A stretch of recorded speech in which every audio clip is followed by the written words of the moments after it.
far beyond the swirling rings of the Galaxy Gate, past the golden forest of Lumora and the silver clouds that whispered ancient songs, there lay a hidden place few dared to visit. It was known across the stars as Echo Valley, a land where sound was not just something you heard, but something that lived, breathed, and moved like light.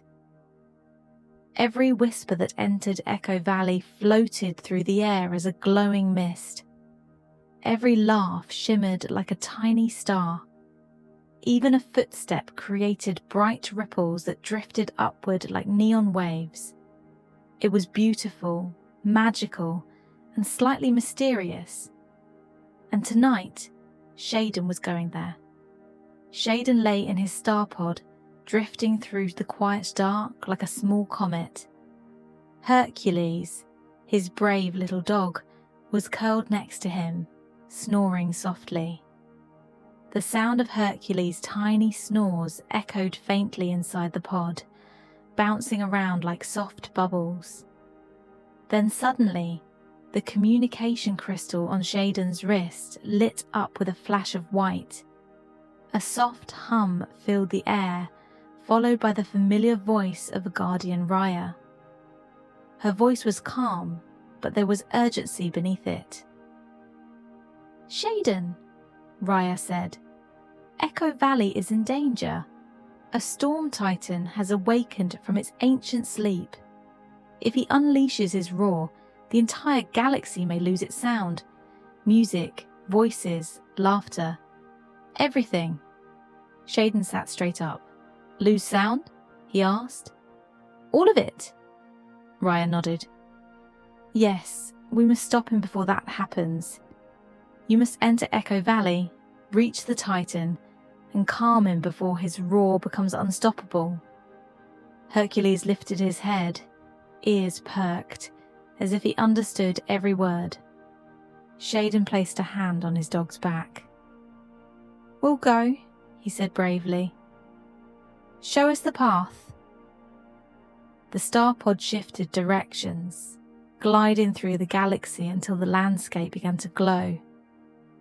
Echo Valley appeared below, like a giant bowl filled with swirling light.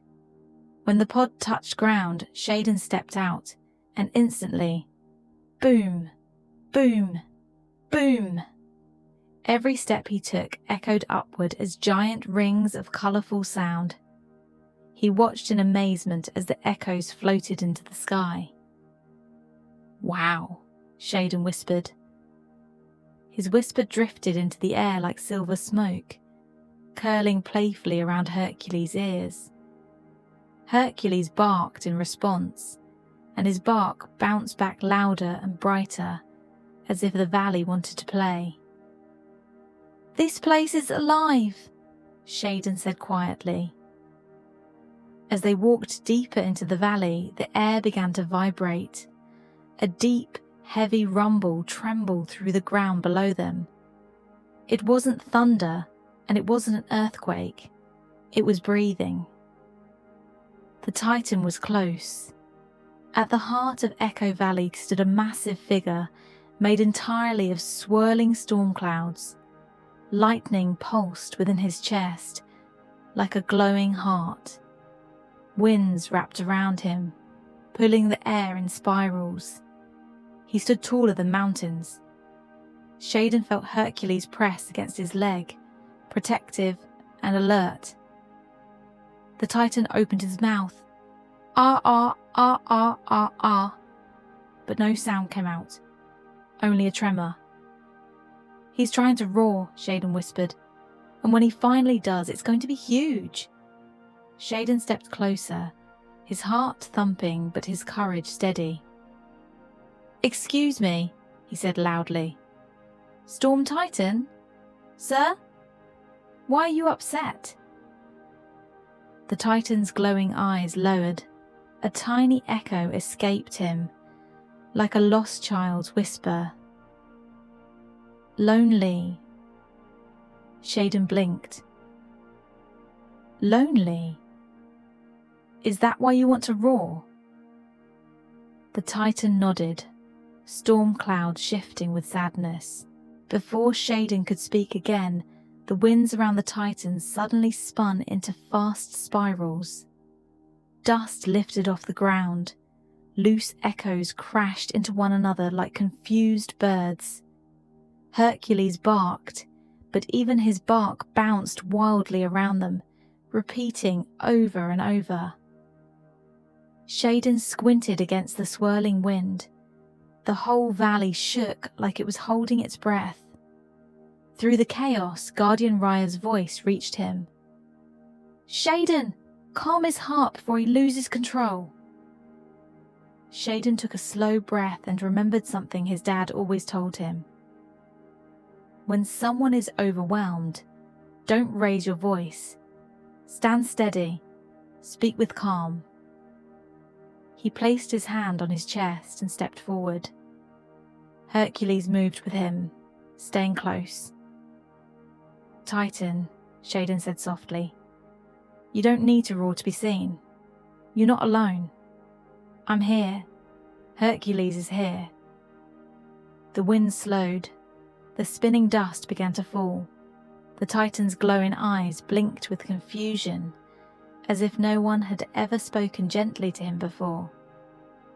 "You're strong," Chédon continued.